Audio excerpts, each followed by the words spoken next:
सीधा करके मुझ सीधा ऐसे इधर आओ।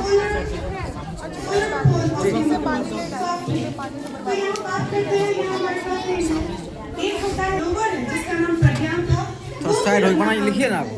तो चंद्रयान 3 का उद्देश्य क्या था कि चांद की सतह पर जल है कि नहीं इसका पता लगाना था। तो अब हम बात करते हैं कि बच्चों में कैसे समझ स्थापित करें कि बच्चे इसके बारे में जाने और समझें।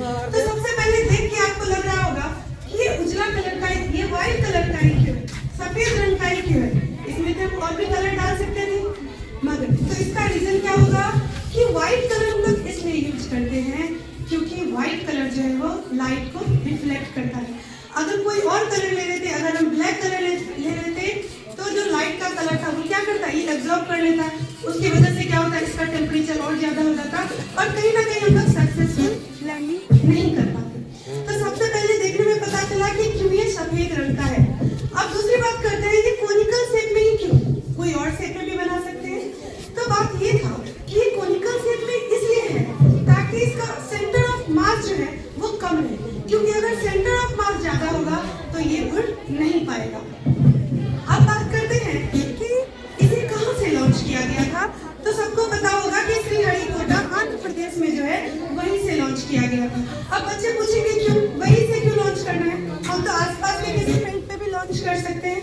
तो अब हम उन्हें ये बताएंगे कि वहाँ का जो ज्योग्राफिकल कंडीशन है, वहाँ का जो टेम्परेचर है और वो जो है वो भूमध्य रेखा जो है उसके नजदीक है, जिसकी वजह से क्या होता है कि जब ये उड़ेगा तो अर्थ के ग्रेविटी से ज्यादा फोर्स से ये ऊपर जाए, जिसकी वजह से हम इसको स्किप करके इसे मून तक पहुंचा सकते हैं।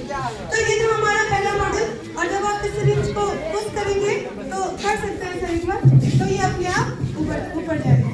ये हो गया, हाँ उस टाइम हो चुका था।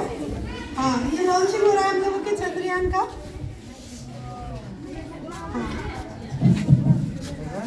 तो ये था हमारा पहला मॉडल। इसमें हम लोगों ने क्या सीखा, हमने ज्योग्राफी के बारे में भी ज्योग्राफी में भी सीखा कि क्या कंडीशन होता है, क्या सॉइल का कंडीशन होता है, वहाँ का टेम्परेचर कैसा है। उसके बाद हम लोगों ने साइंस में देखा कि ये पर्टिकुलर शेप का ही क्यों होता है, ये ऐसा कलर का ही क्यों होता है। दूसरा हम लोग मैथ मॉडल की बात कर रहे हैं। तो हमारा सेकेंड मॉडल है वो है मेरे विद्यालय का बगीचा। तो बिल्कुल बगीचा तो सबके घरों में होता है, तो यहाँ ऐसा खास क्या है, तो ये हमारा मैथ प्रोजेक्ट है जिसमें हम बच्चों को अवगत कराएंगे अलग अलग तरीके के शेप्स के बारे में। जैसे कि आप देख सकते हैं इस मॉडल में हमारे पास 4 से 5 शेप है, त्रिभुज, वृत्त, आयत, वर्ग, और इसी का यूज करके हम यहाँ पे बच्चों को 3D शेप से अवगत कराएंगे। यहाँ आप देख सकते हैं स्कूल बनाए हैं हम लोग, और ये कहीं ना कहीं क्यूबॉइड शेप का है। बात करें तो ये सेमी सर्कुलर आर्क का है, इधर बात करें तो ये एक रेक्टेंगल शेप का है, झूला जो है वो एक रेक्टेंगल है, इधर कोन का थोड़ा बहुत हम लोग भूल सकते हैं, बाउंड्री जो है वो भी लेंथ और ब्रेथ। तो इसके माध्यम से हम बच्चों को आयत का एरिया निकालने के लिए सिखाएंगे, क्षेत्रफल निकालने के लिए सिखाएंगे, परिमाप निकालने के लिए सिखाएंगे। होता ये है कि जब बच्चा वॉल्यूम एंड सरफेस एरिया पढ़ता है तो उसे समझ में ही नहीं आता है कि मैम निकालना क्या है। अगर हम बात करते हैं कि आपको क्षेत्रफल निकालना है, अगर बात करते हैं परिमाप निकालना है, तो उसे समझ में ही नहीं आता है कि इस दोनों के बीच में क्या डिफरेंस है। तो इसके माध्यम से बच्चे खुशी खुशी समझेंगे भी और बनाएंगे भी। अब हम बात करते हैं हमारा तीसरा मॉडल जो कि है वाटर प्योरिफिकेशन मॉडल। तो गांव में सबके पास रेफ्रिजरेटर तो नहीं होता है, मगर अभी हम बात करेंगे गांव में सबके पास मटके तो होते हैं। तो जब गर्मी के मौसम में देखिएगा जब हम मटका रखते हैं तो उसके नीचे बालू जो होता है, बालू भिगा के रखते हैं ना। तो बालू ही क्यों रखते हैं, क्योंकि सैंड का जो वाटर रिटेनिंग कैपेसिटी है वो सबसे ज्यादा है। तो यहाँ हम ये बताएंगे कि यहाँ तो हमने रखा है स्टोन, तो स्टोन क्या काम करेगा, जब हम इम्प्योरीफाई वाटर जो इम्प्योरिटी जिसमें है जब हम यहाँ पे डालेंगे तो क्या होगा, जिसमें जो बड़े बड़े कण की इम्प्योरिटी है वो इसके अंदर जो है वो रह जाएगी। फिर आएंगे हम लोग सेकेंड लेवल पे जो कि है चारकोल। तो चारकोल क्या करता है, इसके अंदर जो केमिकल है वो अपने अंदर वो चिपका के। फिर आते हैं हम लोग थर्ड लेवल पे जो कि है सैंड। सैंड का क्या काम है, सबसे पहले वाटर होल्डिंग कैपेसिटी सैंड में ज्यादा होती है, और जिसकी वजह से जो छोटे छोटे कण की इम्प्योरिटी है वो ही अपने अंदर अवशोषित कर लेगा।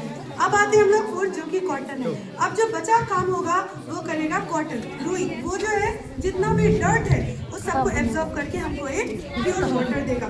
ये छोटा सा मॉडल है जो कि इलेक्ट्रिक सर्किट के बारे में बता रहा है, और ये बहुत छोटे बच्चे ने बनाया है जो कि क्लास 6 का सुमित है।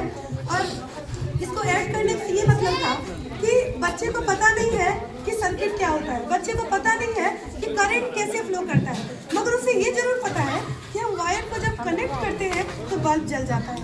तो बात यह है कि बच्चे को समझ है। हम लोगों का काम क्या है कि बच्चे को एज अ फैसिलिटेटर, जैसे वाइगोत्स्की कहते हैं कि जोन ऑफ प्रॉक्सिमल डेवलपमेंट में हम बच्चे को एक फैसिलिटेटर की तरह काम करेंगे, उसे सहयोग करेंगे और बनाएगा वो खुद से। ब्लूम का जो 3 टेक्सोनॉमी है, कॉग्निटिव, अफेक्टिव और साइकोमोटर, तो यहाँ पे बच्चा अफेक्टिव और साइकोमोटर डोमेन में यहाँ आके ये सब काम करेगा। और ये बात हो गया गणित परियोजना जो था, ये 2D मॉडल था, ट्रायंगल, सर्कल, आयत और वर्ग के बारे में। ठीक है।